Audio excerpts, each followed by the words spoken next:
Publisher of the Manhattan Mercury, Edward Seaton. Kansas State University Faculty Senate President, Dr. Tom Harold. Chairman of the Landon Lecture Series, Dr. Charles Reagan.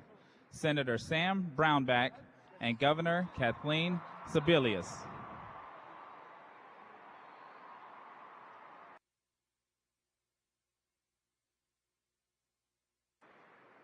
Ladies and gentlemen, our program will begin momentarily.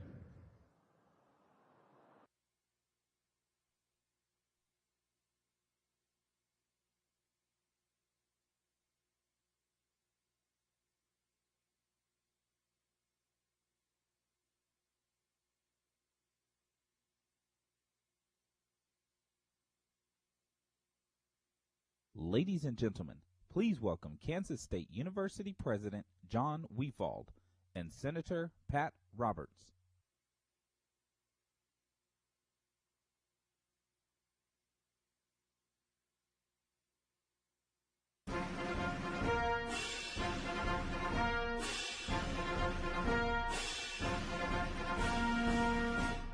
Ladies and gentlemen, the President of the United States.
President Bush, we are so honored and happy to have you here today at Kansas State University.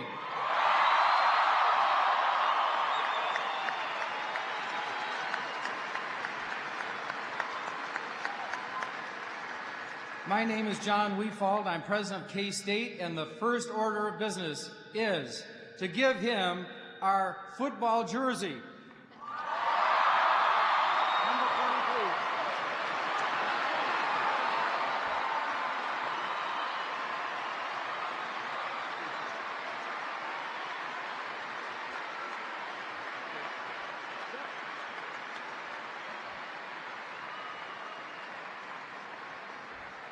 Well, ladies and gentlemen, you noticed it is number 43. Well, Mr. President, we are so thrilled to have you at K-State today. I also want to thank General Dennis Hardy of Fort Riley for coming here today with 800 troops from Fort Riley. They just are back from Iraq.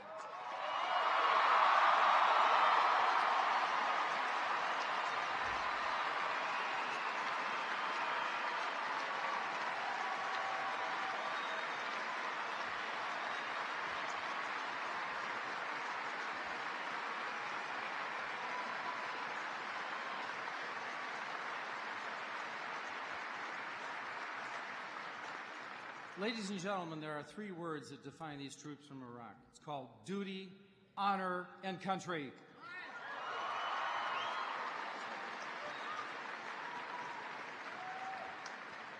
I also want to thank General Warner from Fort Leavenworth and General Petard from Fort Riley. Let's give them a big hand.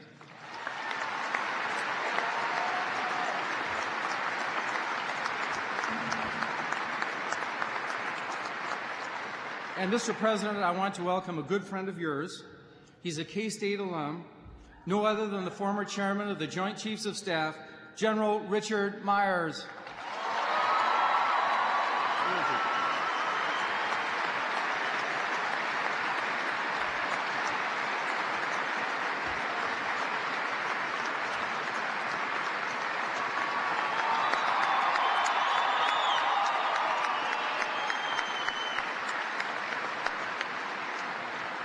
And I should say to all of our faculty and students here today that starting today, he is going to be the Foundation Professor of Military History and Leadership right here at K-State.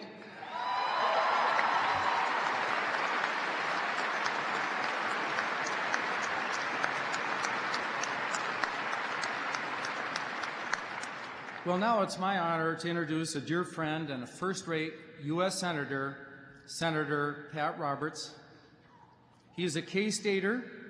He has dedicated his life to public service, 16 years in the House of Representatives, and now 12 years as a U.S. Senator.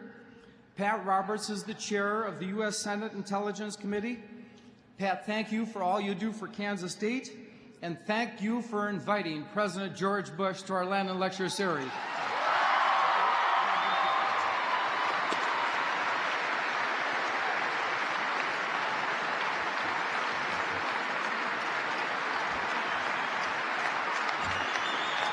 Thank you.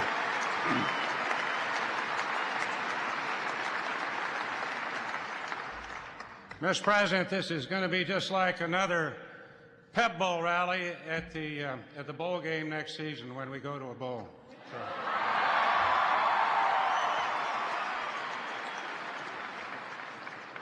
President Weefall, honored guests all, men and women of the Big Red One, welcome home.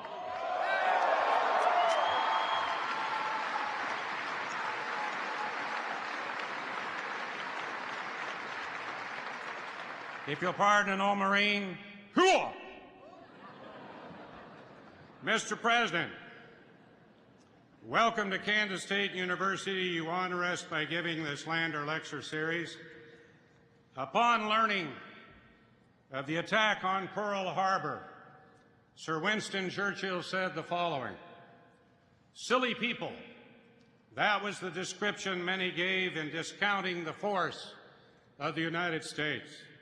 Some said they were soft, others that they would never be united, that they would never come to grips, they would never stand for bloodletting, that their system of government and democracy would paralyze their effort." Sir Winston said, "Now we will see the weakness of this numerous but remote, wealthy, and talkative people." But he went on to say, "I had studied the American Civil War, fought out to the last desperate inch. American blood flows in my veins. The United States is like a gigantic boiler. Once the fire of freedom is lighted under it, there is no limit to the power that it can generate. It is a matter of resolve." Ladies and gentlemen, the President of the United States, George W. Bush.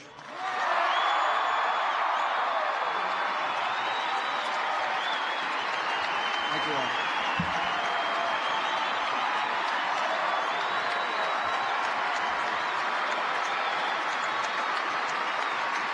Thank you all. Please be seated.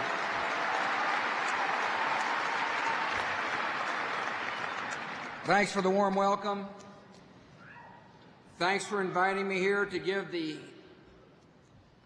Landon Lecture. For those students who are here, I want you to know I can remember what it was like to sit through lectures. I didn't particularly like it then. So I'm going to take a little different approach. I'm here to tell you how I see the world and how I've made some of the decisions I've made and why I made them. Before I get there, I want to thank the introducer. So he's on Air Force One. He said, "That's a cute-looking blue tie you have." But I strongly suggest, Mr. President,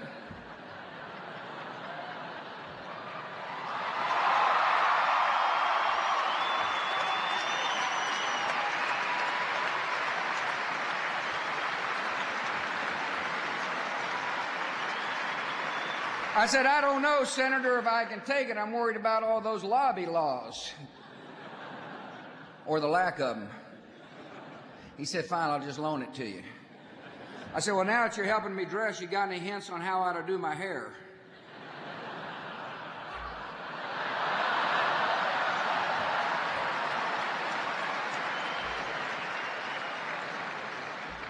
Matt Roberts is a good man. He's got a great sense of humor. He loves the people of Kansas, and he loves Kansas State, and I'm proud to be with him on this stage.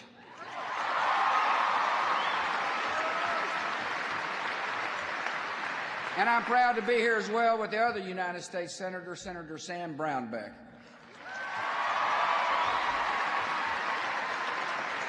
Former president of the Kansas State student body. I want to thank your governor, Governor Sebelius. Thanks for putting up with me, Roberts, and Brownback as we drove from the airport to here. 1 hour with the three of us required a lot of patience. I'm proud the governor came with us, and I want to thank you. I want to thank Congressman Jim Ryan, right from this district. I appreciate you being here, Congressman.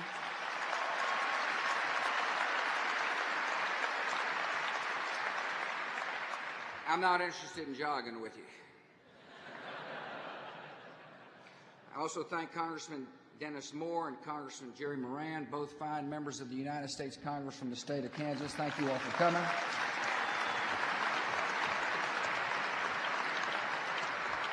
I appreciate President Wefall for having me come. I know Laura was his first choice.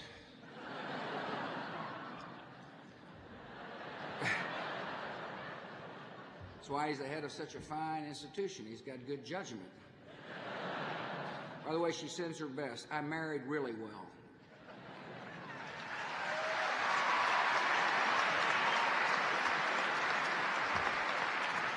And I want to thank Charles Reagan and Edward Seaton.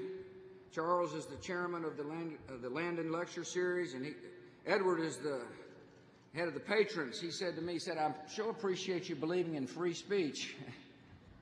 Thanks for giving a free one.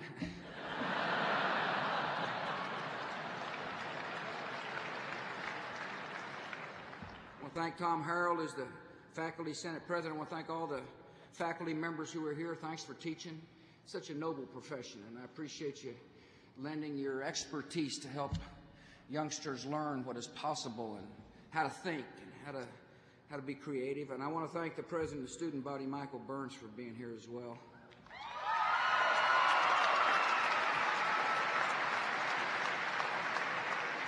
I appreciate the students being here. I particularly want to thank those who've come from the Last Chance Bar.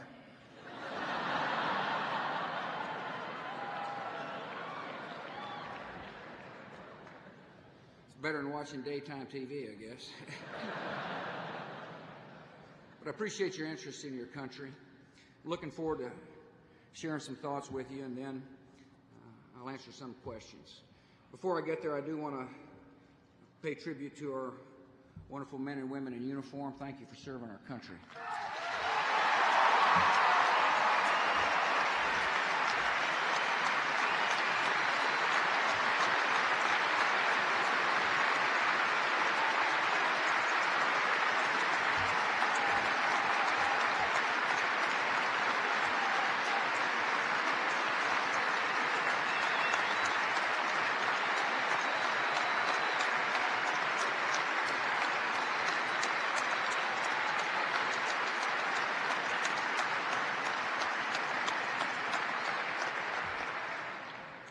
Really, one of the interesting things about being the president is to invite my guys, buddies I grew up with from Texas to the White House.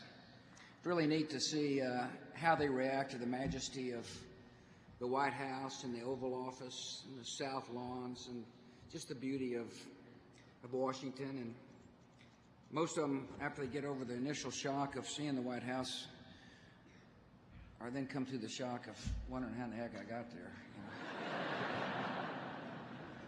But they oftentimes ask me, they say, what's it like being the President of the United States? And my answer to them is, first, it's a huge honor. But secondly, if I had to give you a job description, it would be a decision maker. I make a lot of decisions.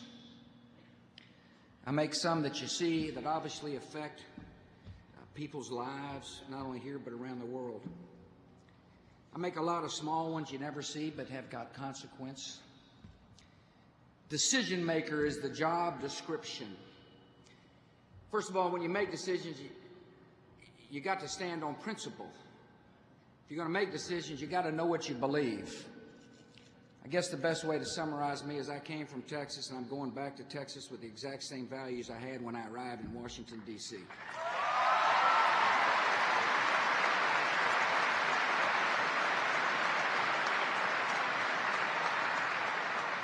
In order to make good decisions, you got to rely upon the judgment of people you trust. I'll never forget the first decision I had to make as the president.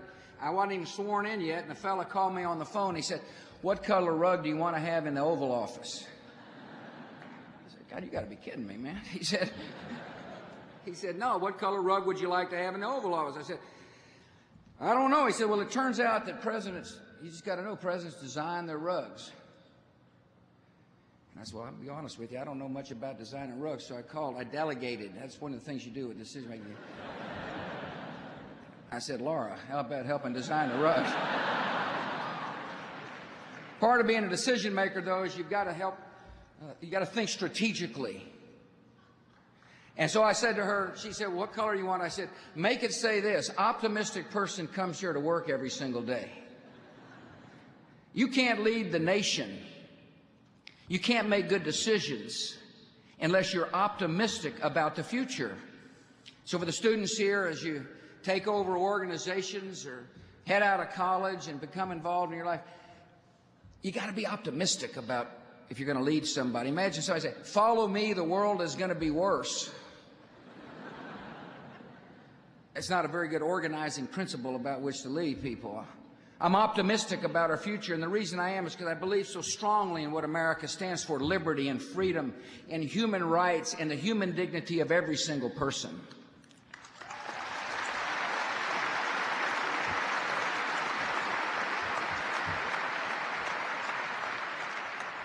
Sometimes decisions come to your desk unexpectedly.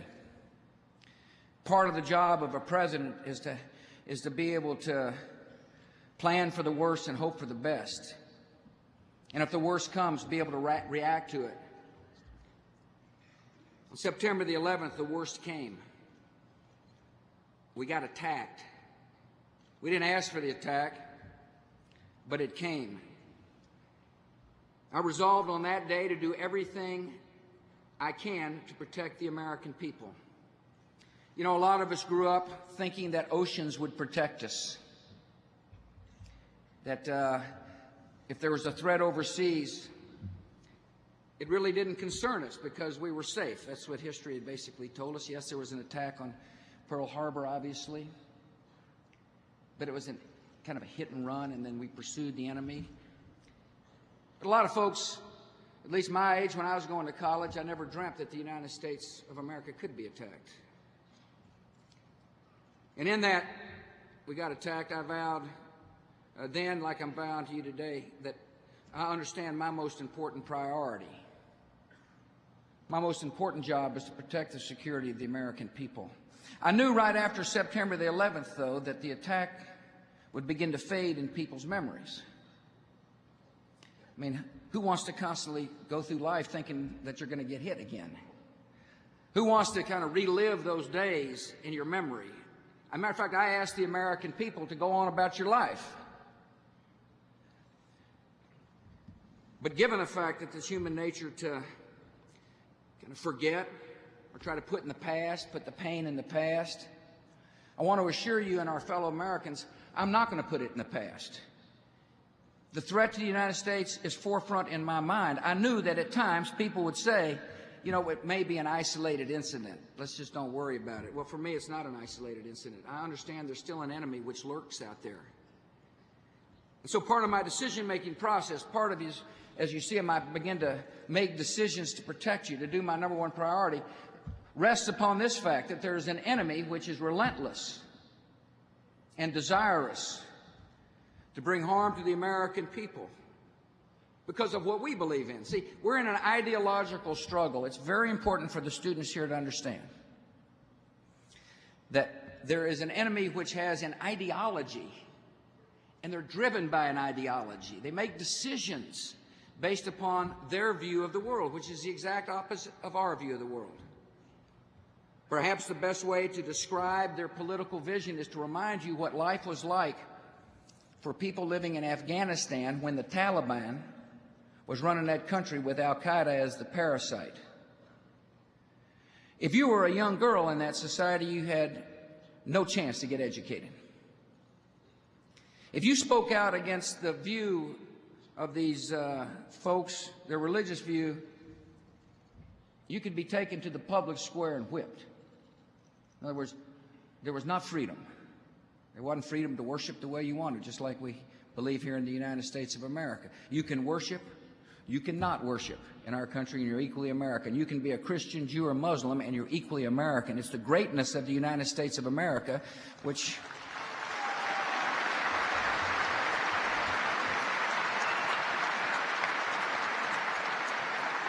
stands in stark contrast to what these ideologues believe. Their vision of the world is dark and dim. They have got desires to spread a totalitarian empire. How do we know? Because they've told us. Mr. Zawahiri, the number 2 in the al-Qaeda network, told the world such. He might not have wanted us to read that particular thing he was sending, but nevertheless we did. And he said that here's our designs and our desires. In other words, these people have got an ideology and a strategy to implement the ideology. They've got they have no heart, no conscience. They kill innocent men, women, and children to achieve their objective. These folks cannot be appeased. We can't hope that, nice words will change their point of view. And so the decision I made right off the bat is we will find them and we will hunt them down and we will bring them to justice before they hurt America again.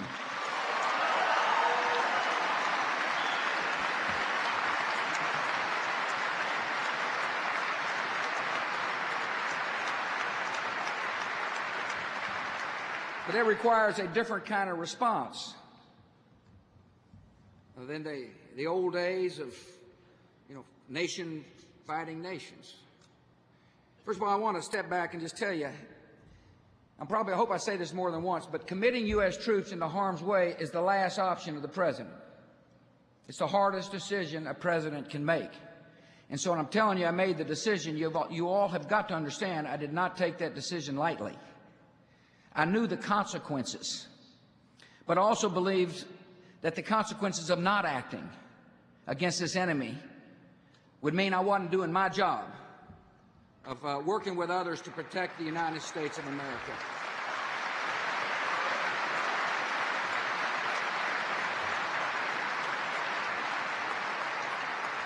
So we sent our men and women into harm's way. All volunteers. It is really important for the United States of America to have an all-volunteer Army. The best way to keep people volunteering in the Army is make sure they got good pay, good training, good equipment, and good housing for their loved ones.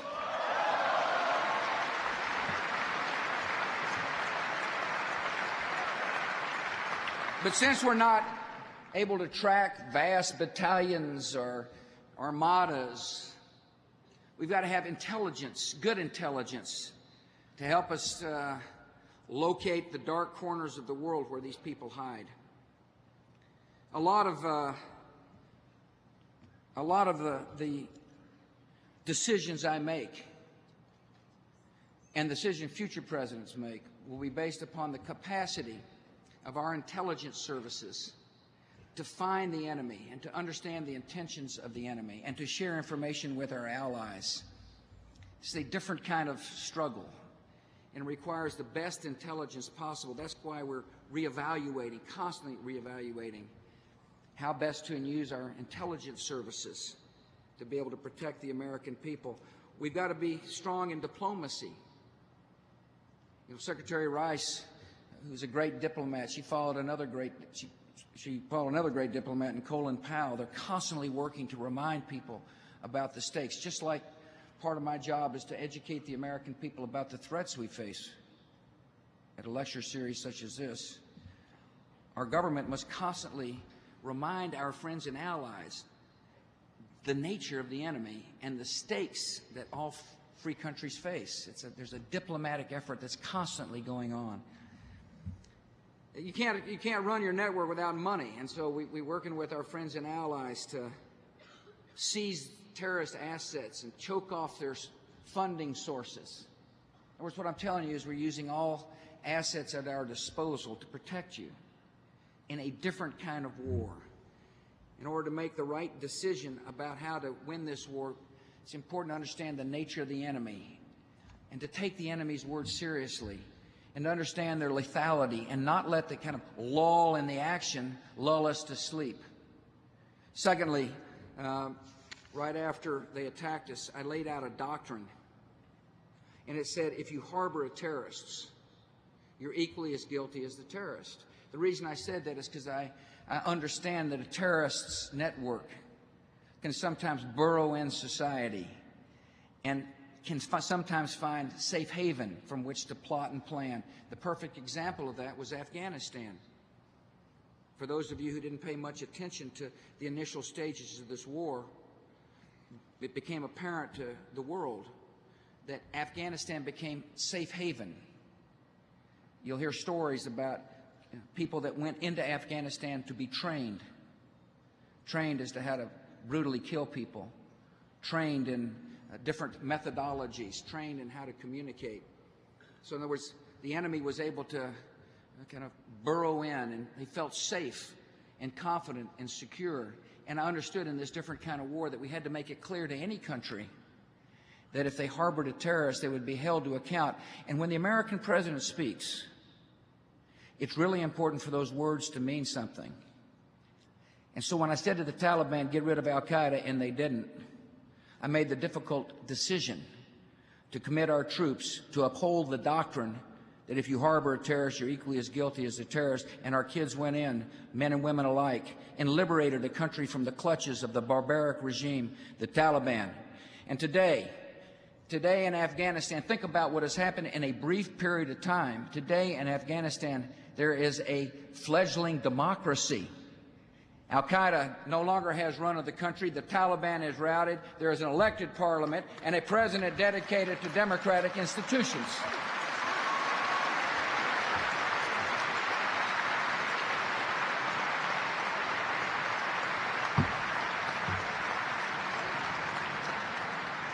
The doctrine still stands. If you harbor a terrorist, you're equally as guilty as the terrorists who commit murder. Thirdly, and this is very important for the students to understand and others, because oceans no longer protect us, the United States of America must confront threats before they cause us harm. In other words, in the old days, we could see a threat and say, well, maybe it'll cause harm, maybe it won't. Those days changed as far as I'm concerned. Threats must be taken seriously now because geography doesn't protect us, and there's an enemy that still lurks. And so, early in my first term, I looked at the world and saw a threat in Saddam Hussein. And let me tell you why I saw the threat. First of all, there was an immediate threat because he was shooting at our airplanes. There were what's called no-fly zones. That meant the Iraqis couldn't fly in the zones, and we were patrolling with British pilots, and he was firing at us, which was a threat to the life and limb of the troops to whom I'm the commander-in-chief. He was a state sponsor of terror. In other words, the government had declared, you are a state sponsor of terror. And remember, we're dealing with terrorist networks that would like to do us harm. There's a reason why he was declared a state sponsor of terror, because he was sponsoring terror. He had used weapons of mass destruction. And the biggest threat that this president and future presidents must worry about is weapons of mass destruction getting in the hands of a terrorist network that would like to do us harm. That is the biggest threat we face. The airplanes were horrible.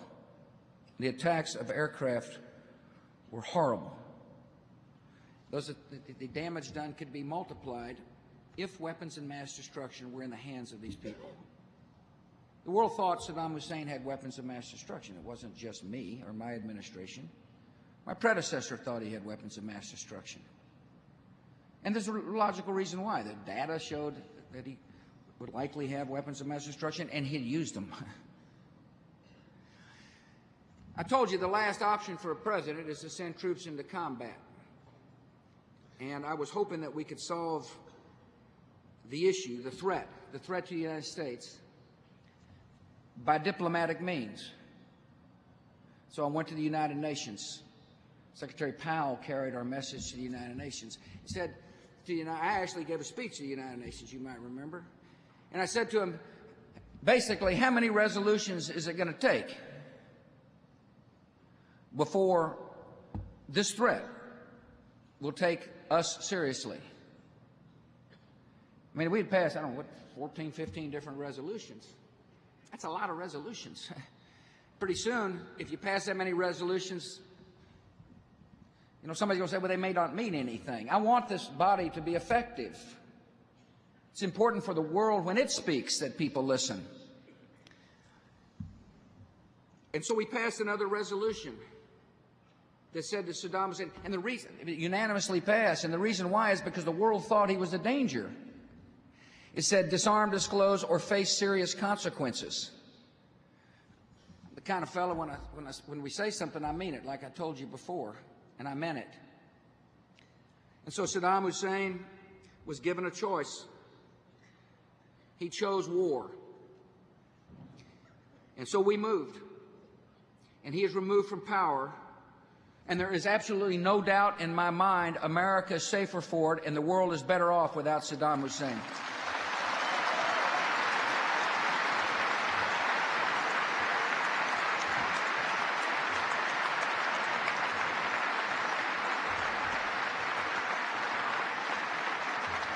A lot of people I understand disagreed with that decision, and that's what democracy is all about. That's what we believe in. We believe you can disagree.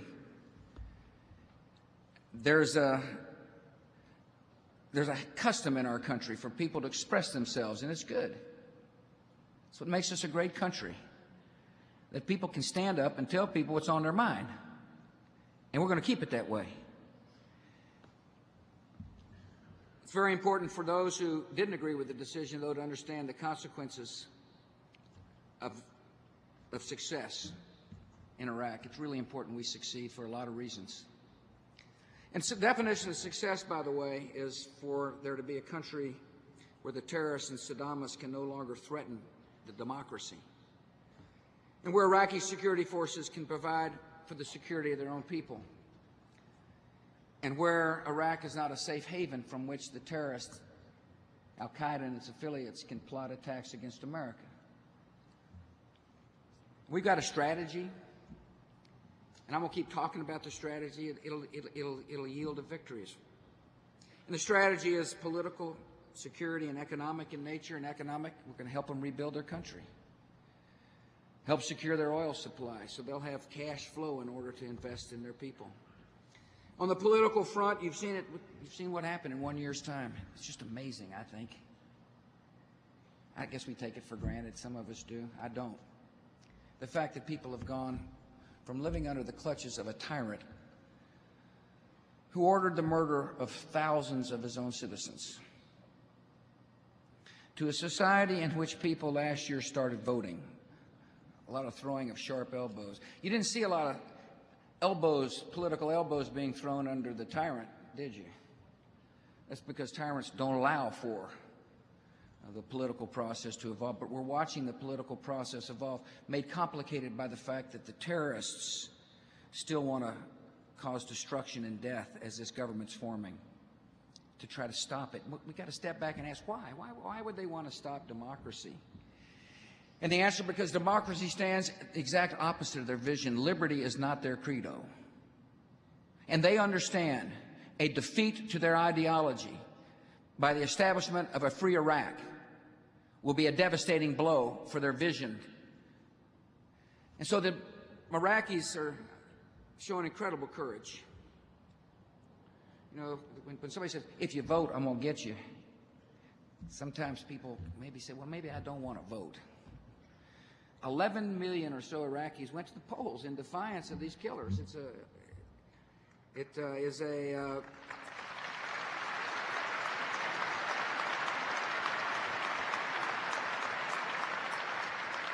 It's a magical moment in the history of liberty. And then on the security front, our strategy can be summed up this way. As the Iraqis stand up, we'll stand down. Look, we want the Iraqis to be prepared to take the fight to the enemy. Let me talk about the enemy real quick in Iraq. There are what we call rejectionists. These are Sunnis that kind of like the fact that they, even though a minority inside the country, had the upper hand for a long period of time with Saddam. And they're worried about whether or not a constitution that says it'll protect minority rights actually will protect minority rights. But the good news is more and more Sunnis started to vote. And if you watch the news, they're beginning to negotiate. They're beginning to see a better way.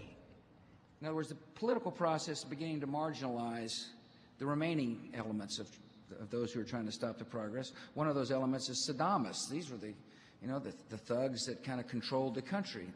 They loved power. They don't want to give it up. And they like to return to the good old days, which isn't going to happen. And the other group, of course, is the al-Qaeda types, Mr. Zarqawi, who wants us to leave Iraq. They want us to get out of Iraq so Iraq can be a safe haven. It is their stated objective. Don't worry. Take your time. Keep killing the innocent because America will lose its will. That's what the enemy has said. That's their words.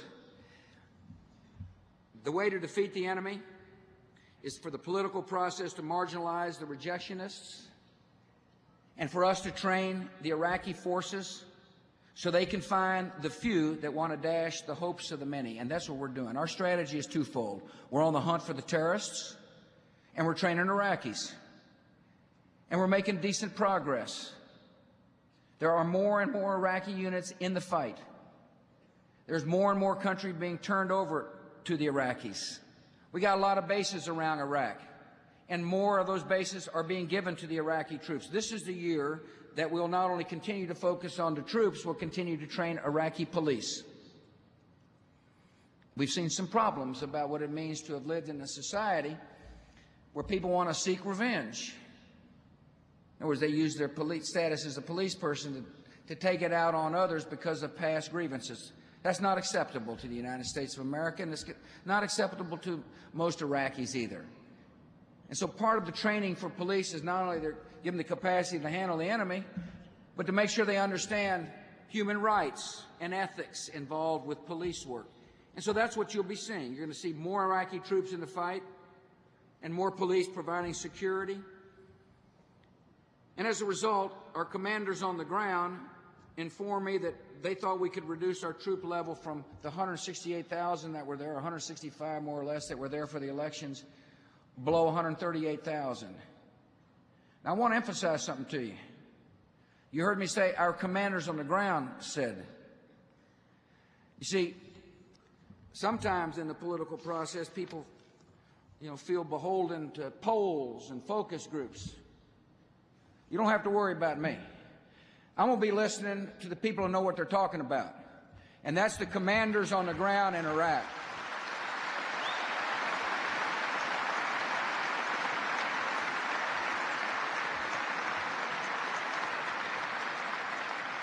They'll make the decisions. They will give the advice.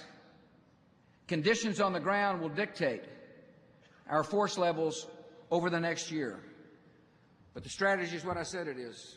We'll stay on the offense, and we'll give these brave Iraqis the skills and training necessary to defend their own democracy. Look, this enemy cannot beat us. They cannot defeat us militarily. There's no chance. The one weapon they have, which is a lethal weapon, is the willingness to kill people. I remember the story. It just broke my heart to think about the young soldier that was giving candy to a kid and they set off the car bomb next to the kids. I mean, it's just, I cannot describe to you how brutal these people are. And they understand that their scenes will get on TV. And I don't know if they can adequately understand the compassion of the American people, but we're compassionate. I told you, one of the great beliefs of our country is every life matters. Every person counts, whether it be a child here in America or a child in Iraq, and they understand. And so part of my decision-making process is to understand the strength of the enemy, the only strength they have, and continue to remind the people that is their only strength, and the only way we can lose is if we lose our nerve and our will. The American people are resolute, they are strong, and we're not going to lose our will to these thugs and murderers.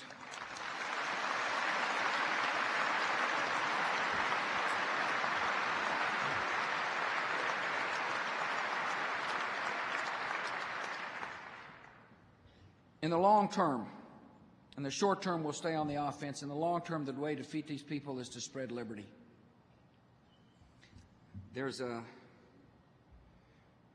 As you study history, I want you to watch the effects of freedom around the world. One of my favorite ways to describe my belief in the capacity of freedom to help achieve peace. Not only security for the American people, but peace, is to give people the example of my dad and me in terms of Japan. My dad was an 18-year-old kid and went to fight the Japanese. I promise you, a lot of folks here's relatives did the same thing. They were called into action because the enemy had attacked us. They were the sworn enemy of the United States of America. It was a brutal war against the Japanese. It took a lot of lives, Japanese lives and American lives, to win that war. And today, like my recent trip to the Far East, I sit down with Prime Minister Koizumi, who's the Japanese Prime Minister, and talk about the peace. Now think about that. I particularly want the students to think about what took place when 18-year-old President 41 was fighting the Japanese and 59-year-old 43, that would be me, is talking to the Prime Minister of the former enemy about peace. And you know what took place? A Japanese-style democracy came to be. History has shown that democracies yield to peace. Europe is free, whole, and at peace because the nations are democratic. That wasn't always the case, obviously, in the 1900s. 2 major wars were fought where a lot of Americans died, and yet systems and forms of government changed. And now Europe is completely different in terms of security and peace. The Far East, I just mentioned the Japanese example. And that's what the enemy understands. And that's why they're so brutal and relentless. They understand the march of peace will be contagious. Part of my decision-making process is my firm belief in the natural rights of men and women. My belief that deep in everybody's soul is the desire to live free. I believe there's an Almighty, and I believe the Almighty's great gift to each man and woman in this world is desire to be free. This isn't America's gift to the world. It is a universal gift to the world, and people want to be free.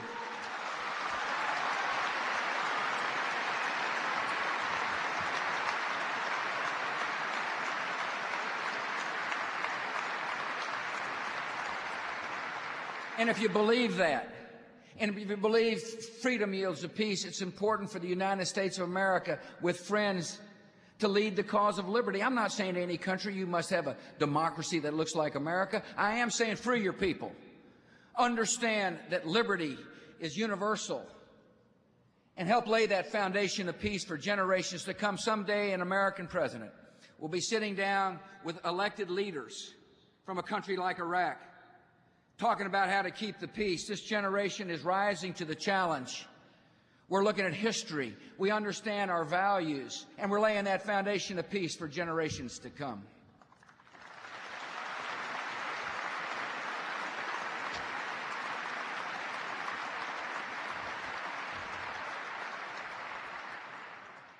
We also got to be diligent here at home. I'm getting ready to answer some questions. Laura said, whatever you do, don't get too windy. We've created the Department of Homeland Security. We're reorganizing our intelligence services.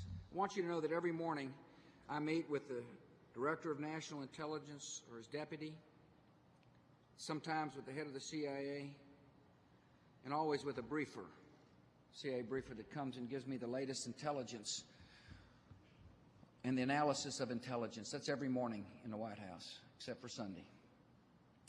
And the reason I do is because I told you early that my job is not to be complacent. My job is to be on the lookout, along with a lot of other people, I want you to know. We've got 800,000 state and first responders that have been trained. Security is strong at the airports. I hope they stop taking off the shoes of the elderly. I must confess they hadn't taken off my shoes lately at the airport. We're doing a lot of stuff, but I want to talk about two tools necessary to protect you. First, before September the 11th, our law enforcement and intelligence services weren't able to share information. For example, within the FBI, you had your law enforcement division and your intelligence division, and for a lot of reasons, if they had information about a potential terrorist, they couldn't share it. Now, that's hard to fathom, but it's the truth. There was a wall built up, and there's a lot of reasons why the wall was built up. Some of it historical, obviously legal ramifications. And I didn't think you could ask our frontline officers to defend us if they didn't have all the tools necessary to share intelligence and to share information. By the way, tools which have been granted to use in tracking down drug dealers, for example. My attitude was, if it's good enough, these tools are good enough to find a drug dealer, then they ought to be good enough to protect us from the new threats of the 21st century. And so the Congress passed what's called the Patriot Act by huge majorities. They saw the threat, and they said, wait a minute, let's make sure that if we ask the administration, and more importantly, people in the administration, to defend us, let's give them the tools necessary to defend us. Interestingly enough, the Patriot Act, some of its provisions are set to expire. I like to remind people, the Patriot Act may be set to expire, but the threats to the United States haven't expired. And exactly what has changed, I asked out loud, between after the attack of September 11th and today? Those tools are still needed for our law enforcement officers. I want you to know that this Patriot Act is under constant review. And there has been no documented abuses under the Patriot Act. In other words, Congress, in its wisdom, when it passed the act, said, we'll make sure that the civil liberties of the United States are protected as we give the tools to those who are asked to take the fight to the enemy, to protect us. Congress extended this Patriot Act to February the 3rd. That's not good enough for the American people, it seems like to me. When they get back there, they need to make sure they extend all aspects of the Patriot Act to protect the American people. If the threat still exists, is my message to members of both political parties. The tools, if they were important right after September 11th, they're still important in 2006. The enemy has not gone away.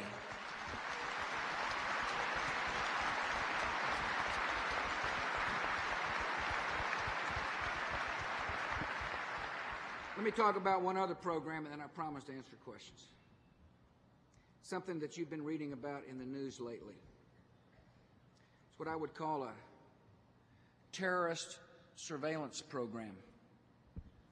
After the enemy attacked us, and after I realized that we were not protected by oceans, I asked people that work for me, how best can we use information to protect the American people? You might remember there was hijackers here that had made calls outside the country to somebody else prior to the September the 11th attacks. And I said, is there anything more we can do within the law, within the Constitution, to protect the American people? And they came back with a program, design program, that I want to describe to you. And I want people here to clearly understand why I made the decision I made. First, I made the decision to do the following things because there's an enemy that still wants to harm the American people. What I'm talking about is the intercept of certain communications emanating between somebody inside the United States and outside the United States. And one of the numbers would be a reasonably suspected to be an al-Qaeda link or affiliate. In other words, we have ways to determine whether or not someone can be an al-Qaeda affiliate or al-Qaeda. And if they're making a phone call in the United States, it seems like to me we want to know why. This is, I repeat to you that, you hear words domestic spying. No, these are not phone calls within the United States. It's a phone call of a known al-Qaeda suspect making a phone call into the United States. I'm mindful of your civil liberties, and so I had all kinds of lawyers review the process. We briefed members of the United States Congress, one of whom was Senator Pat Roberts, about this program. It's amazing when people say to me, well, he was just breaking the law. If I wanted to break the law, why was I briefing Congress?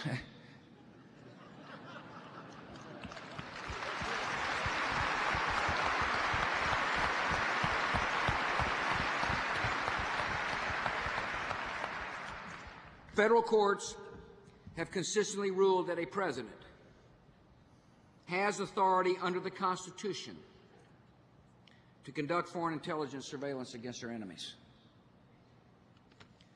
Predecessors of mine have used that same constitutional authority. Recently, there was a Supreme Court case called the Handy case. It ruled the authorization for the use of military force passed by the Congress in 2001. Congress passed this piece of legislation.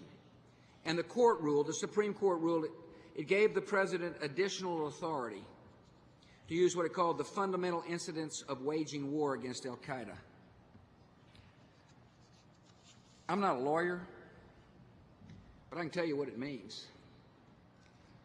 It means Congress gave me the authority to use necessary force to protect the American people, but it didn't prescribe the tactics.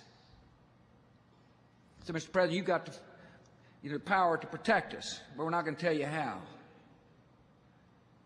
And one of the ways to protect the American people is to understand the intentions of the enemy.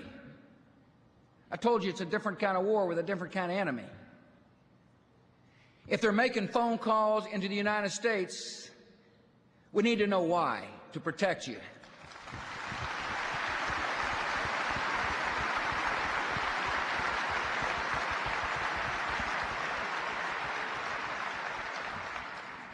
And that's the world in which you live. I view it as a chance for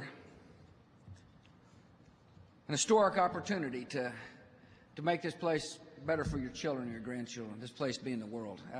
I'm just confident that if we don't lose our will and stay strong, and that as liberty advances, people may look back at this lecture and other speeches by people who have professed the same devotion to freedom that I've had and say, maybe they're just right. Maybe America that was founded on natural rights of men and women is the ticket for peace. Maybe that kind of view that every person matters, that there are such things as human dignity and the basic freedoms that we feel, that become a huge catalyst for change for the better. These troops are defending you with all their might, but at the same time, they're beginning to help change that world by spreading liberty and freedom. It's such an honor to be the president of the great country that we are during such historic times, and I want to thank you for giving me a chance to describe to you some of the decision-making processes I've used to do my duty to defend the American people. God bless.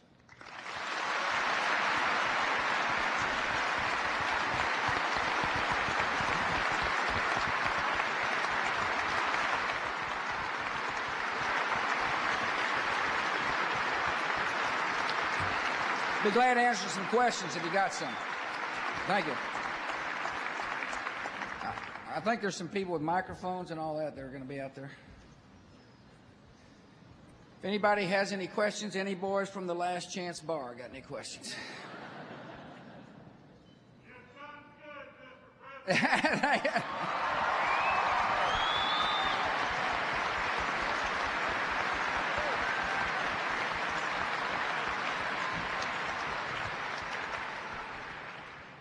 Mr. President. Thank you. Yeah.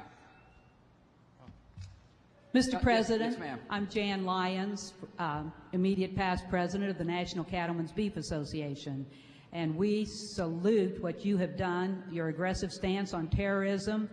But more than that, as you know, Kansas is a beef state. The #1 industry in the state of Kansas is beef production and beef processing. A strong beef industry indicates a strong Kansas, and it affects all of us. Yeah.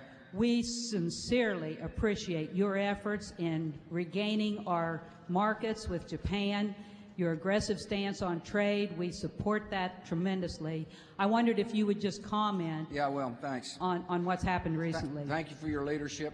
We think we grow pretty good beef in Texas, too, but now's not the time to compare, of course. Look, here's the thing. There's an interesting debate in the United States about markets, about whether or not we should aggressively seek markets or whether or not we should become protectionist. Protectionism means tariffs and policies that make it difficult for people to trade in the United States and for people in the United States to trade outside the United States. I'm a big believer in opening markets. There's a practical reason why. One is that we're 5% of the people, and which means in the world, it means 95% of the people are potential customers for U.S. farmers and ranchers and small businesses and entrepreneurs. And so what the Madam President, former President, is referring to is that I have been very aggressive about opening up markets through trade agreements. I'm a little concerned about trade agreements, though, because it's more and more difficult to get them passed out of the United States Congress. It seems like they're becoming so political that people either are becoming protectionist or losing sight of the value about opening markets. And look, if you're a cattle raiser in Kansas, you want to be able to sell your product in Japan or South Korea or China. I mean, people want the beef.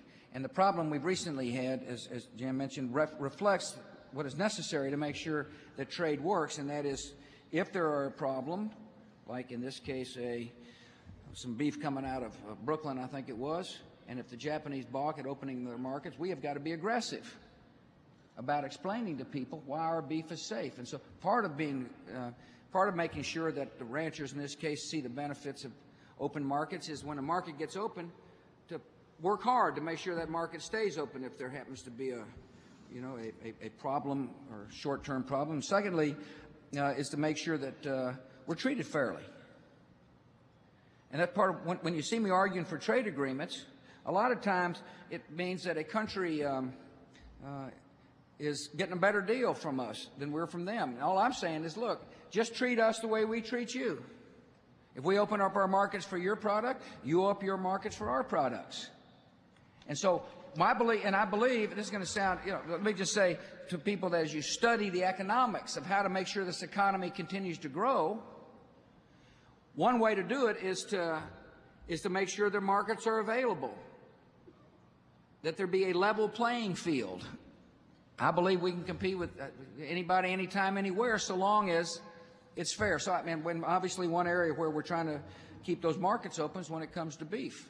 And we had BSE, and one of the jobs of the federal government is to respond quickly to the BSE issue, is to try to settle people's nerves down so we can get those markets reopened. And when I went to see Prime Minister Koizumi as well as President No in South Korea, one of the items I discussed was you're missing out on some Kansas beef.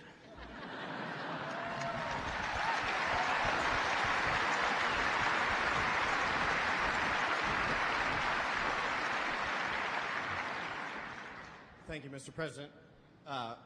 One of the things that both of our Senate delegation has worked tirelessly on is the situation in the Sudan. Sudan is, of course, slated to be the chair of the African Union next year.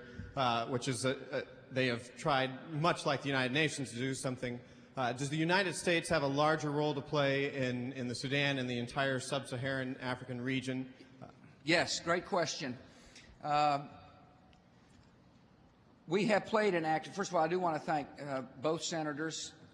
You know, I'm on treacherous ground here to kind of credit one versus the other, but I guess I will, since one of them's going to want a free meal going back to Washington. I guess both. Sam, I mean, Roberts is great on the issue, and Sam is the person I've been interfacing with the most, frankly, in the whole United States Senate about his deep concern for life in the Sudan. As a matter of fact, in the vehicle driving over here, he brought the issue up.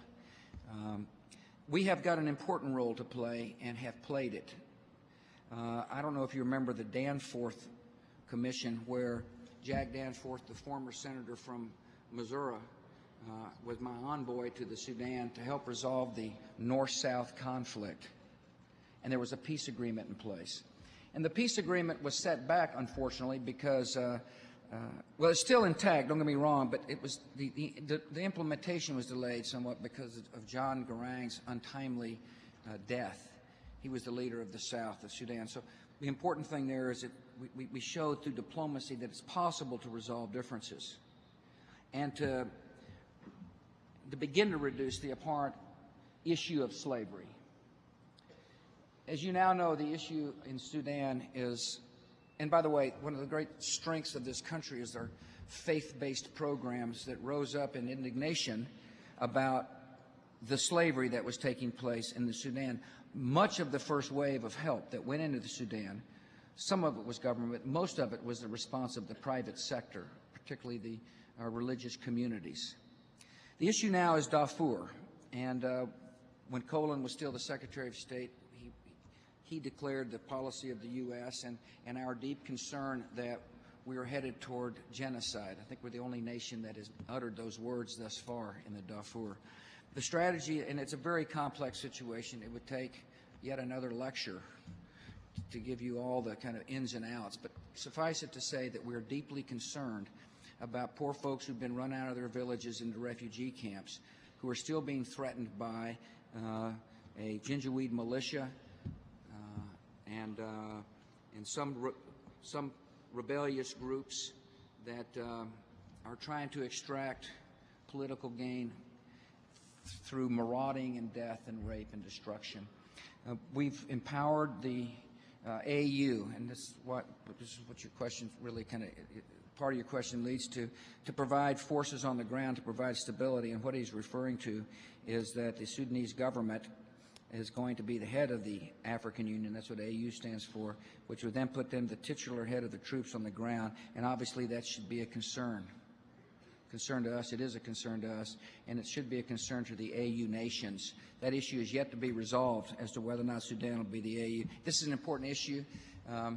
We will continue to work with Congress to provide aid, food aid, and help. We help fly the AU troops into Sudan. We're watching it very carefully. We're considering different strategies as how to make sure that there's enough protection at least to get people help and protection, and at the same time see if we can't try to broker the same kind of agreement we did north-south with the Darfur and the government. Thank you for asking the question. Yes, sir. Yes, sir. Walter Shum, Sheriff S-Scoop, and a retired colonel in the Army Reserve. What is your position, or would you comment on a long-term strategy with respect to the geopolitical ambitions of China and Iran? Yeah, great question. First, let me start with Iran. I'm deeply concerned about Iran, as should a lot of people be concerned about Iran. I'm concerned when the country of Iran, as president, announces his desire to see that Israel gets destroyed. Israel's our ally. We're committed to the safety of Israel, and it's a commitment we will keep. Secondly, I'm concerned about a non-transparent society's desire to develop a nuclear weapon. The world cannot be put in a position where we can be blackmailed by a nuclear weapon. I believe it is very important for the Iranian government to hear loud and clear from not only the United States, but also from other nations around the world. I also want the Iranian people to hear loud and clear, and that is, we have no beef with you. We are worried about a government that is transparent, whose aims and objectives are not peaceful.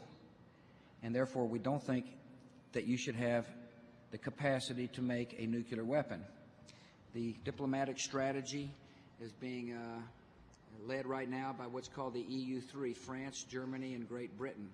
And they're doing a good job of keeping together a common message to say to the Iranians that we expect you to adhere to international norm.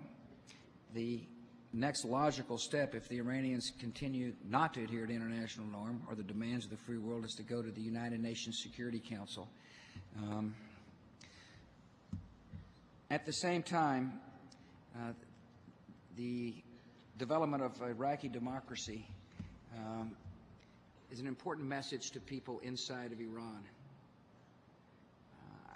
I told you what I believe. I believe everybody desires to be free. I believe women want to be treated equally. And I think that a message of democracy and freedom in that part of the world will embolden reformers. But this is a serious issue. China is, we have a complex relationship with China. Unlike with Iran, which we sanctioned a long time ago, we've got a lot of relations with China. We've got trade relations with China.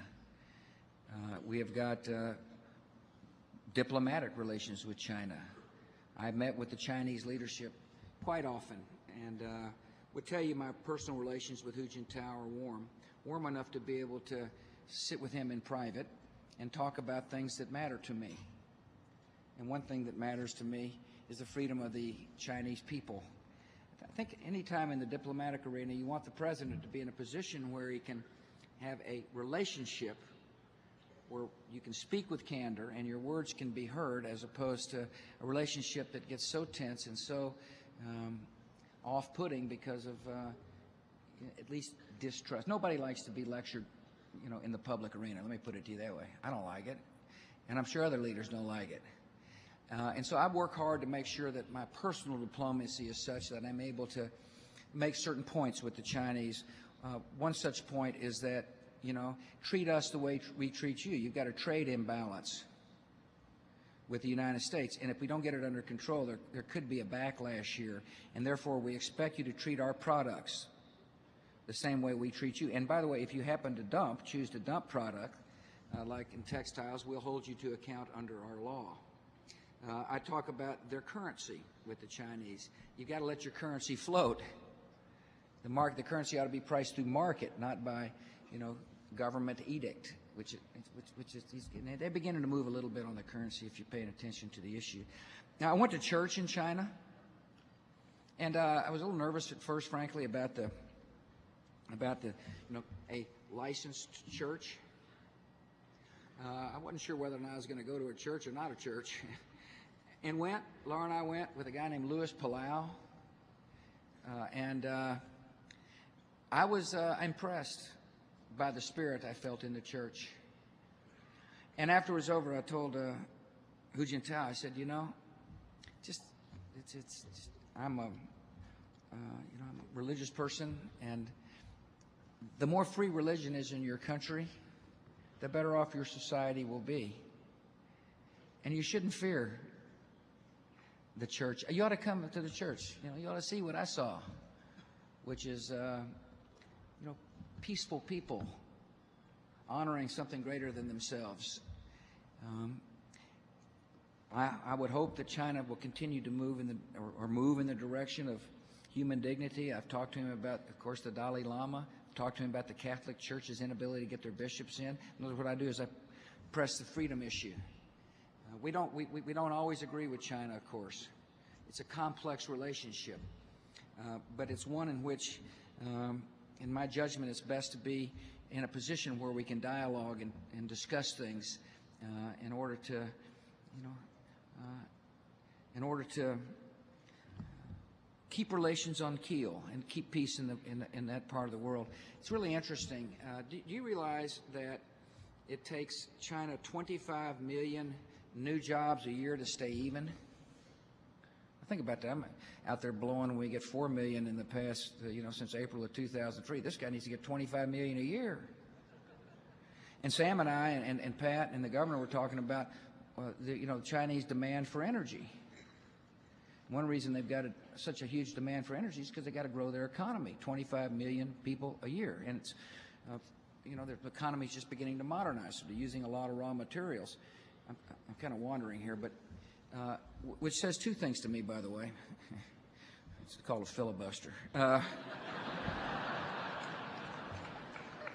It says we've got to diversify away from hydrocarbons in the United States of America. When we're driving through the beautiful country coming here, I told the governor and I told the two senators, I firmly believe a day's coming where we're going to be able to grow sawgrass and convert that into energy.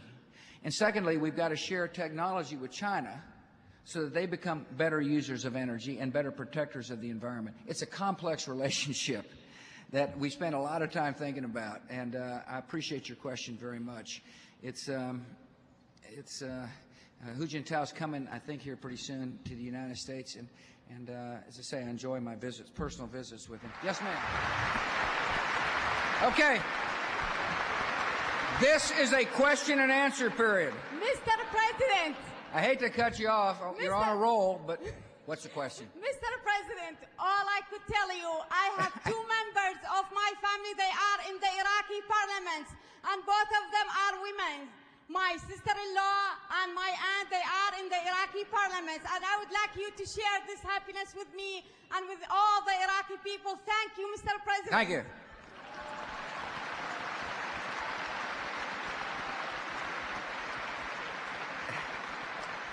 And here's my message. Here's my message to your relatives in the Iraqi parliament. Work to form a unity government, a government that includes the minorities in the country, a Shia, Kurd, and Sunni. No. No.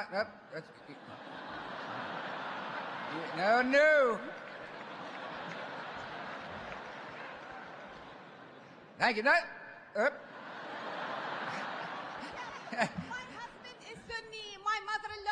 Christian Catholic. All right, good. I am Kurdish. Thank you. Got a question?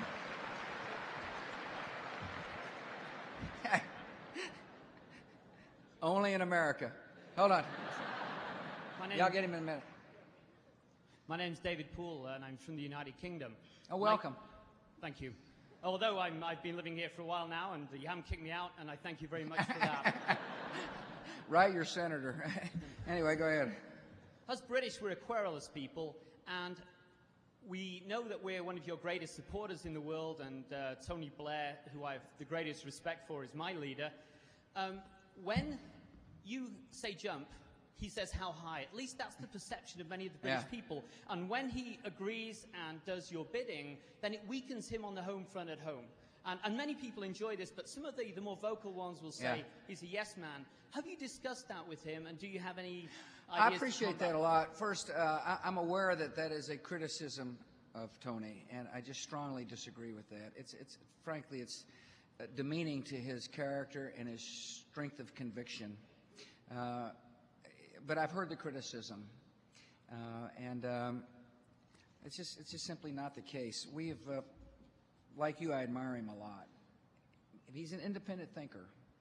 He and I share this interesting moment in history together, and we also share this deep belief that liberty will transform the world. It can transform the world. That's what we believe. In other words, there's a philosophical core of Tony Blair that belief, core beliefs that Tony and I share. Sometimes we disagree on tactics. We try to work through where we disagree. We've had a lot of disagreements. I mean, the classic came on the Kyoto Treaty. You might remember the treaty. I said I just wasn't going to support it. I didn't think it was good for the American economy. I thought there was a better way to go about, being good stewards of the environment. He disagreed with me. There's a series of issues where International Criminal Court is another good example. I think the International Criminal Court is something we shouldn't join. I just don't want unelected prosecutors prosecuting our troops or our diplomats in a court overseas. Tony disagreed strongly with that. I mean, so I can give you a series of examples where, but we agree strategically, and that's what's important. Look, I'm sorry that his relationship with me causes him political problems at home. Sometimes I can be a little allergic for people overseas, if you know what I mean. but I think I would classify our relationship as historic. You don't know this. I'm about to tell you something interesting, that we talk once a week, or try to. And it's a really interesting way to share just thoughts and concerns. And the British-U.S. relationship is unique. It's been unique in the past. It is unique today. And I'm convinced it will be unique in the future for the good of the world. But, no, I'm very aware of the political difficulties he's faced. By the way, when you make hard decisions, like Tony has made, and frankly I've made, it creates, angst. I mean, it's the easy route would have been to do nothing and just hope for the best. And that's why I admire Tony. Tony's a person of great courage. I can remember, I'll tell you an anecdote. You didn't even ask, and I'm going to tell you. And it's been published in a book by a guy who wrote in Washington. Tony was very worried about his government. You might remember when there were the second resolution. We had the first resolution. Then there was an argument about what serious consequences meant. I guess that's what the problem was. I kind of knew what it meant. He knew what it meant. Others, all of a sudden, I had a different view of serious consequences.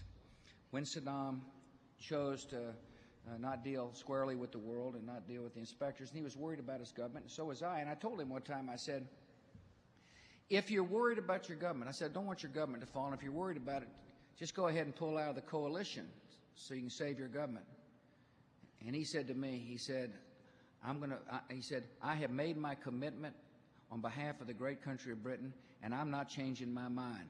Basically what he told me, he said, George, he said, politics, I'm not interested in politics. What I'm interested in is doing the right thing. And that's why I admire Tony Blair. He'll do the right thing. Good question. Yeah. Mr. President. Yes, sir. I'm Cadet Tom Shalhoub from Air Force ROTC Detachment 270 here. I have a question less with politics and more with leadership in general. You're in a situation where you're under a lot of flack, especially for your character, and that's something that it seems to me means a lot to you as it does to many of us here. As a leader, as many of us are going to need to know here because we're going to be leaders in just a few years, what's the best way that you go about preparing yourself for attacks on your character, and how do you deal with others in those matters? Yeah, I appreciate that. I would summarize it: faith, family, and friends. I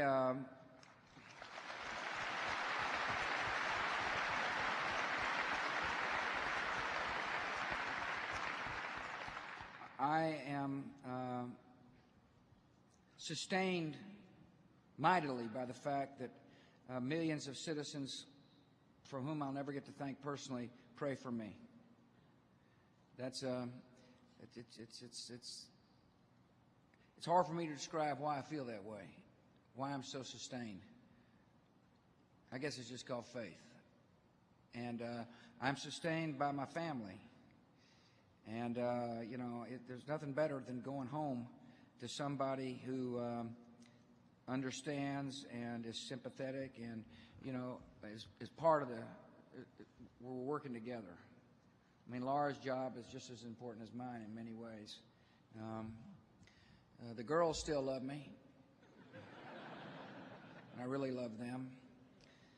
And then there's my man Barney, a little Scottish terrier. I say this, and Laura will be furious at me. She says, it's the son I never had,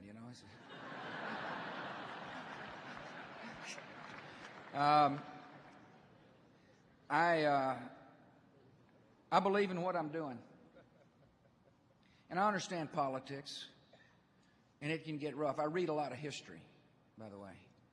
And Abraham Lincoln had it rough. I'm not comparing myself to Abraham Lincoln, nor should you think just because I mentioned his name in the context of my presidency. I would never do that. He was a great president. But boy, they mistreated him. He did what he thought was right. A lot of politicians, a lot of presidents have gone through some tough times in the presidency, and I understand that. One of my biggest disappointments is the tone in Washington, D.C. I've done my best to try to elevate the tone. The needless name calling to me is beneath the dignity of the office of the president.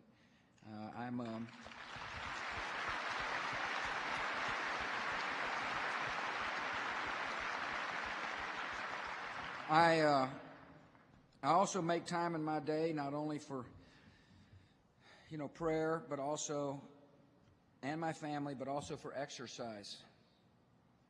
I found that part of keeping a positive outlook is to kind of burn off that excess energy, you know what I'm saying? I work out. I try to work out 5 or 6 days a week. It's really important, if you feel that's important for your life, to schedule your life. In other words, I have trouble with people saying, I'm so busy I can't exercise.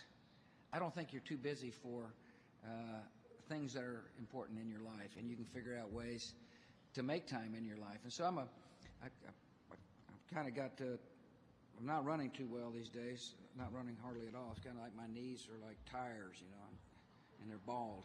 So I'm a mountain bike guy, and it's a fantastic experience. I think to summarize your question, is to make sure that you've got good priorities in your life.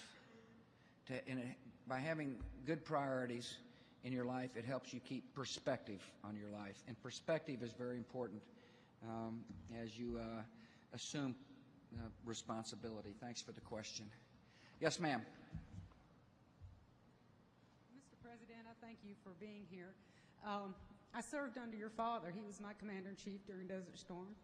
And it was with great interest that I followed your campaign. My husband and I both are great fans of yours. I thank you for making the hard decisions, for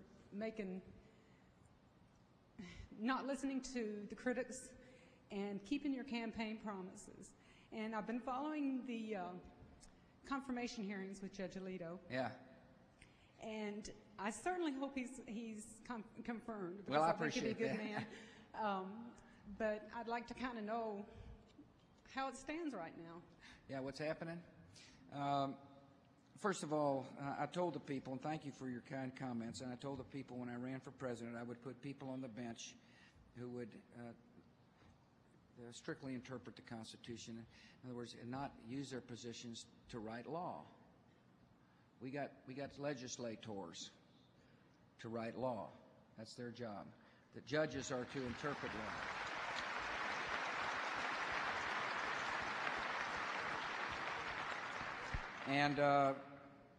And Sam has been, one of the picks I made for the Supreme Court, Sam Alito. He is a very, very smart, capable man. He is. When you talk to Sam Alito, you think smart judge. He's written a lot of opinions. His judicial philosophy is clear, and his judicial temperament is sound. That's why the American Bar Association gave him the highest possible rating. And now the question is, will Sam Alito be given an up or down vote on the Senate floor? I don't know whether or not in our history there's ever been a filibuster of a Supreme Court judge. 1 year ago, according to Sam, by the way, is on the Judiciary Committee and helped conduct the hearings in a way that I thought was brought dignity to the process.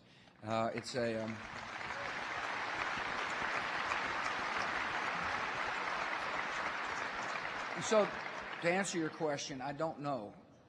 You hear gossip about a filibuster, meaning a minority of senators could stop Alito from getting a vote. It was really, I didn't mean to slip. I'm not trying to be, I'm not taking political shots. It just so happens that it would be the Democrats who would try to not give him an up or down vote on the Senate floor. I think he deserves an up or down vote. I believe that if given an up or down vote, he'll be confirmed. And the decision-making, we're in the process now of hearing from the Democrat leadership. There are 14 senators, 7 from both political parties, who vowed to try to prevent a filibuster from taking place without extraordinary circumstances. In other words, if there's extraordinary circumstance, they would agree to a filibuster. There has been no sign of any extraordinary circumstance except for this extraordinary thing. He's extraordinarily capable to serve on the Supreme Court. And so thank you for your question on Sam. It's going to come to a head here pretty soon. I think the vote in the committee is Wednesday, the vote in the Judiciary? Tomorrow, yeah. You don't have to worry about him in the committee. Floor later this week. Floor possibly later this week. That's great. Okay, a couple of more, and then I get to head back home. Yes, ma'am. Hi. First, I'd like to say that when I was first able to cast my vote for president, it was my honor to vote for you, and I think a lot of... It's okay. Can you hear me? I like that part. My question is about Social Security. Social Security? Yeah. What are your plans to make sure that it's still viable when all the students sitting here are of age that it would make a difference in our lives? And also, do you have any advice for us to plan for the problems with Social Security? Yeah, I couldn't hear the question, so I'll put the words in your mouth. I guess you asked, is the system going to be viable when you get... Yeah, no.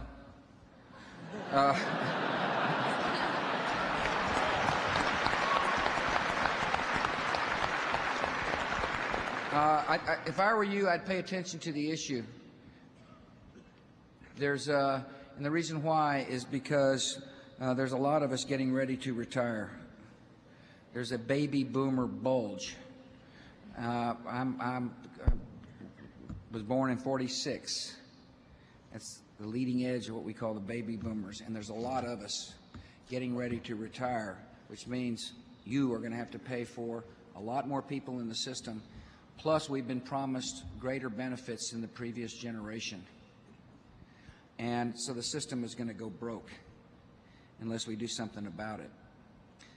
Last year I talked about doing something about it, and the Congress didn't do anything about it. So this year I'm going to talk about doing something about it, and the next year something about it, and the next year something about it. I have a duty to confront problems and not hope, and just kind of, as opposed to shuffling them along.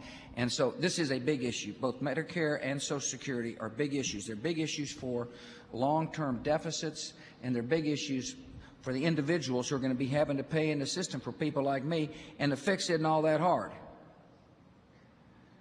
What's first required is people setting aside needless politics in Washington, D.C. and saying, why don't we come together and get something done for the sake of a future generation?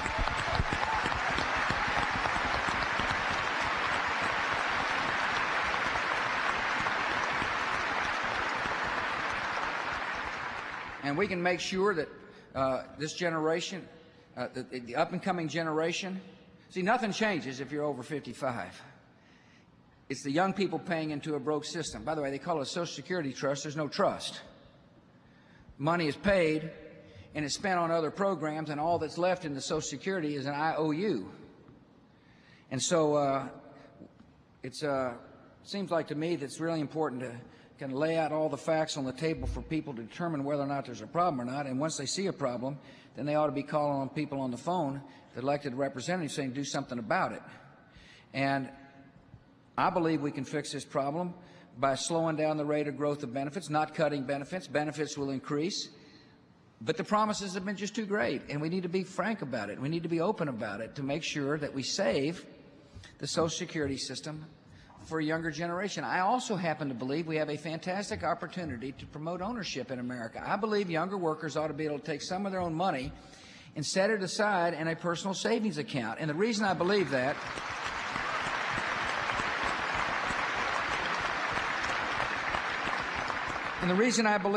is I think if you own an asset, it helps provide stability in American society. I'm concerned that the low rate of return people get on their money through the Social Security, quote, Social Security trust. I know the power of compounding rate of interest. For those of you studying economics, look it up. Money grows exponentially over time. And if you put your money in just a safe series of instruments, it'll grow. If you start saving at age 20, it grows quite dramatically over time. And then that's your nest egg. It's what you call. It's a part of a Social Security benefit system. Again, those of us who retire, and I'm not talking about you, I'm talking about younger workers being given an option. I'm also concerned about people in our society who've never owned anything. You know, I'm worried about, and I know that if you own, can you imagine a single mom working and able to put some of the money aside for herself if she wants and watch that grow with just safe investments over time, and when she retires, she's got a nest egg that she calls her own, that government can't spend on another program, a nest egg that she can pass on to her loved one. I mean, ownership and the ability to pass wealth from one generation to the next is an important part of busting the cycle of poverty, for example. And so this is a great opportunity to think differently about this very important program, and I appreciate you bringing it up, and thanks for being concerned about it. You need to be. Yes, ma'am. Do what? Yeah, I'll look at it. Thank you. Appreciate it.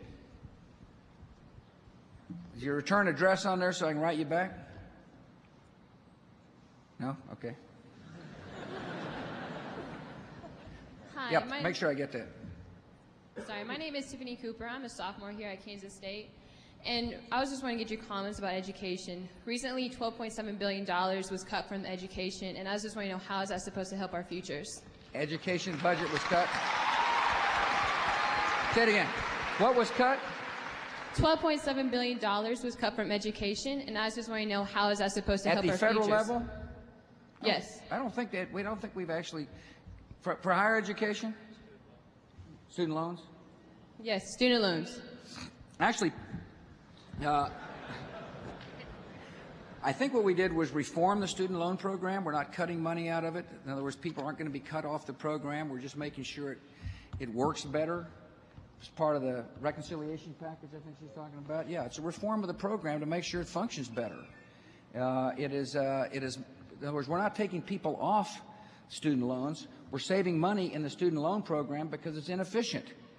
And so I think the thing to look at is whether or not there will be fewer people getting student loans. I don't think so. And secondly, on Pell Grants, we're actually expanding the number of Pell Grants through our budget. But great question. I think that the key on education is to make sure that we stay focused on how do we stay competitive into the 21st century. And I plan on doing some talking about math and science and engineering programs so that people who graduate out of college will have the skills necessary to compete in this competitive world. But I think I'm right on this. I'll check when I get back to Washington. But thank you for your question. Yes, ma'am. Again, I just wanted to thank you for coming. Your speech was very good. I'm a big admirer of your wife. I know that you said that your role as a president was as the decision maker, and I would like you to comment, please, on how your wife contributes to your decision-making process. Yeah, and thanks. how you confide in her. Yeah, Thank she's you. great. She tells me when I'm out of line.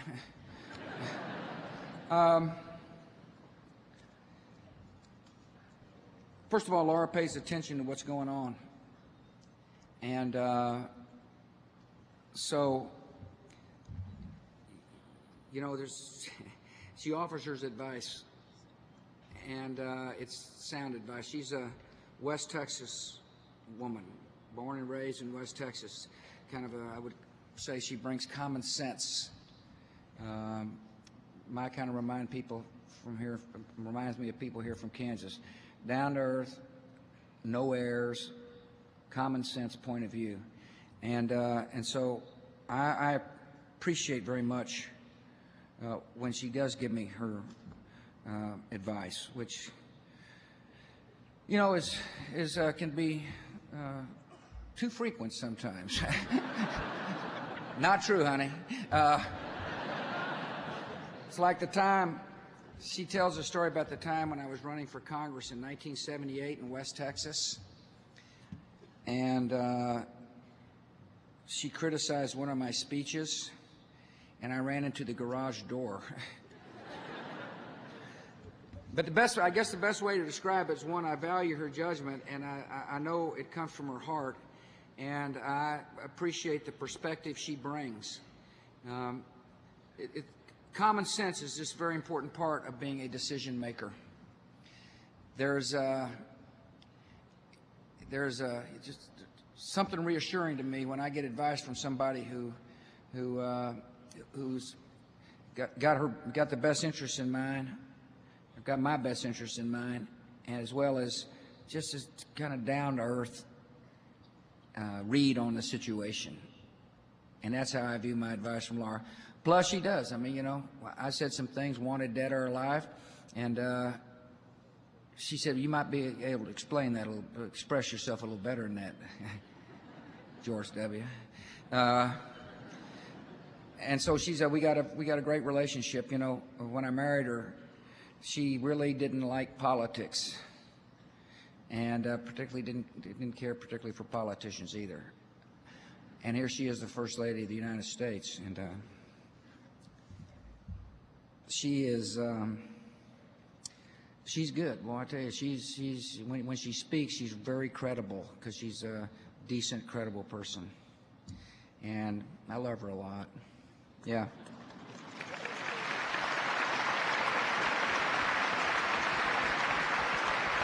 Hi. Is that a Washington National hat?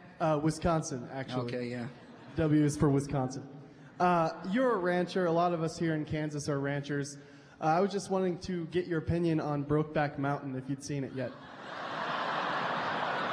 You would love it. You should check it out. I hadn't seen it.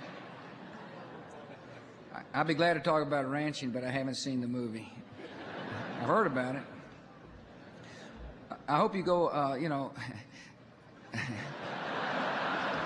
I hope you go back to the ranch and the farm, is what I was about to say. I hadn't seen it.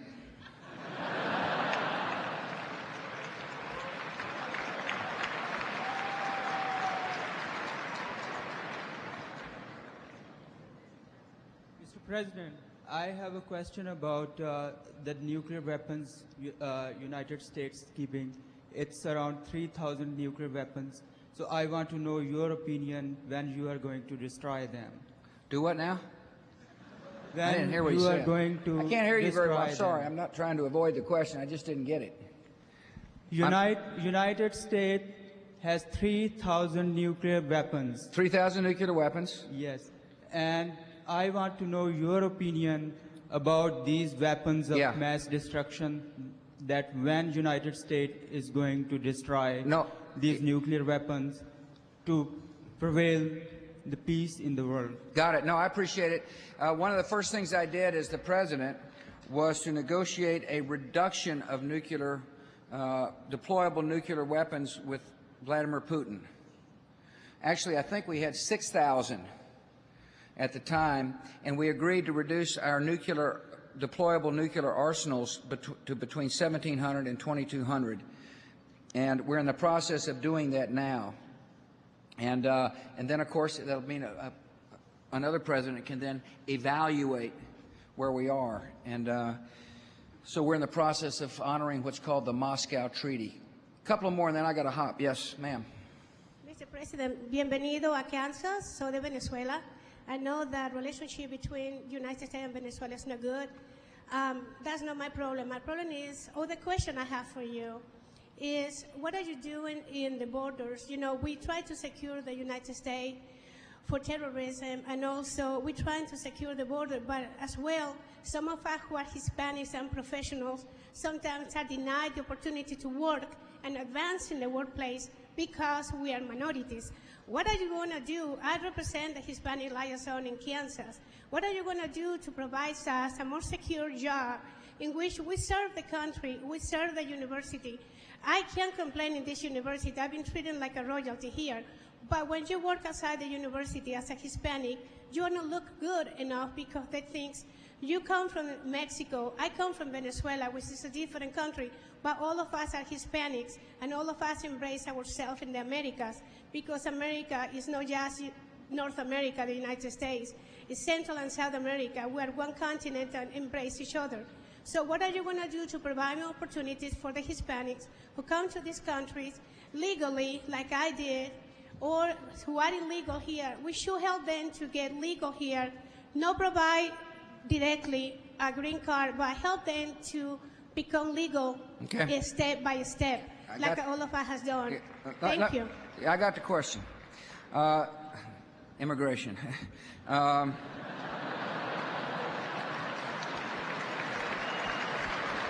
First of all, bienvenidos.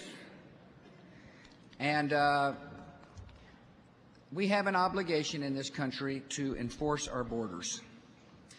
And there's huge pressure on our borders. We've got a long border, obviously, with Mexico and a long border with Canada. And the biggest, most problematic area right now is the border with Mexico, California, Arizona, New Mexico, and Texas. It is, the issue is not only Mexican citizens who are coming across the border illegally, but it's other citizens who are coming across the border. And our obligation is to use a wise strategy to shut down the trafficking of anything illegal across the border. We're a country of law, and we must enforce the border. And we spend a lot of time in Washington, D.C. analyzing the border issues and strategizing with Congress about how to do a better job, including the following things. One, increasing the number of Border Patrol agents. Two, increasing the use of technology on the border so that you can see people coming through, drones, for example, and then be able to rally the Border Patrol to stop people from coming across. Some physical barriers, particularly in urban centers, are now being constructed. Some berms. There's parts of our border where literally you can just drive across. I mean, there's nothing, it's just land, and in you come. And it's hard, the demarcation zone is different, and it makes it hard for people to enforce the border. Secondly, when we detain somebody at the border, we've got to have a rational policy to help back up the people we're paying to enforce the border. And by that I mean, if you're somebody from Central America, for example, caught coming into our country, that the policy has been to give you a notification to report back to a judge, and they'll hear your case. Well, guess what? A lot of them don't come back. They're here because they're trying to better their lives, and they're going to move into our society as best as they can, and they're not going to return back. So we're ending what's called catch and release, and we're beginning to provide more detention space for our Border Patrol to be able to say to people, particularly from Central America and South America, you've come illegally, we're sending you back home. Thirdly, in terms of workers, we do have, H-1, H-2B visa programs that we're constantly analyzing with the United States Congress. It makes sense that highly skilled workers, for example, be given work permits here in the United States if it helps us meet an economic objective. But I feel strongly that we need to take the worker program a step further, and I'll tell you why. I'm mindful that most people come here to work. A lot of people in your state dependent upon people coming here to work. I tell you, I used to say that when I was governor of Texas, family values didn't stop at the Rio Grande River. And people, if they could make 50 cents and had mouths to feed, or $5 and had mouths to feed, a lot of people would come to try to find that $5 work. And so here's my position, and that is that if there is someone who will do a job an American won't do, then that person ought to be given a temporary worker card to work in the United States for a set period of time. I do not believe that any guest worker program ought to contain amnesty, because I believe that if you granted amnesty to the people here working now, that would cause another 8 million people or so to come here. I do believe, however, it is humane to say to a person, you're doing a job somebody else won't do. Here is a temporary card to enable you to do the card. The length of the stay here will be dependent upon the actions of the Congress. It's conceivable you could have a 3-year period with a renewal period. I've thought a lot about this issue. I just want you to know. And by the way, when you mention guest worker, a lot of people automatically spring to amnesty. So all I want to do is grant legal status. It's just not the case. I don't believe we ought to do that, but I do believe we ought to recognize there are people doing work others won't do.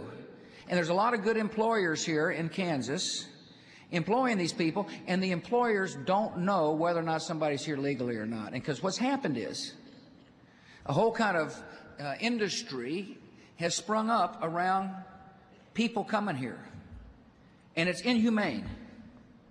It's inhumane for the people being trafficked into the United States, and it's not fair to employers who may be breaking the law. And here's what I mean.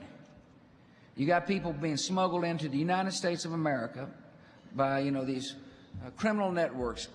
They're called coyotes, and they're bringing them in the back of 18-wheelers, stuffing human beings to come and do work in America that Americans won't do in the back of 18-wheelers.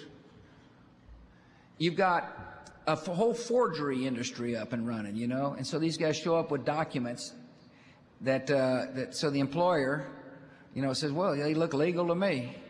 I don't know whether they're legal or not legal. I think it is and I know that we got a lot of our Border Patrol agents trying to catch people sneaking in the country. And so it seems like to me that why don't we recognize reality, give people worker cards on a temporary basis so somebody can come back and forth legally with a tamper-proof card that will enable an employer to know whether or not they're hiring somebody who's illegal. And if we catch employers after that hiring somebody illegal, there's got to be a fine and a consequence.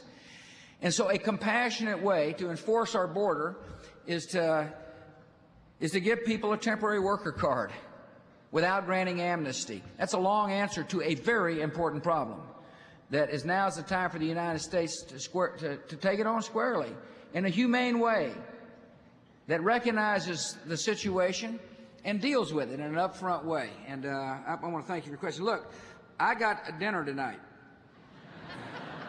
I'd like to be here for a longer period of time, but Laura is serving dinner for retiring Alan Greenspan, and I better not be late. Otherwise, all that advice, it will be have a little different tone to it. I've really enjoyed being here. I want to thank you for your courtesy for having me. Thank you for supporting a great university in Kansas State University. May God bless you all, and may God continue to bless our country. Thank you very much.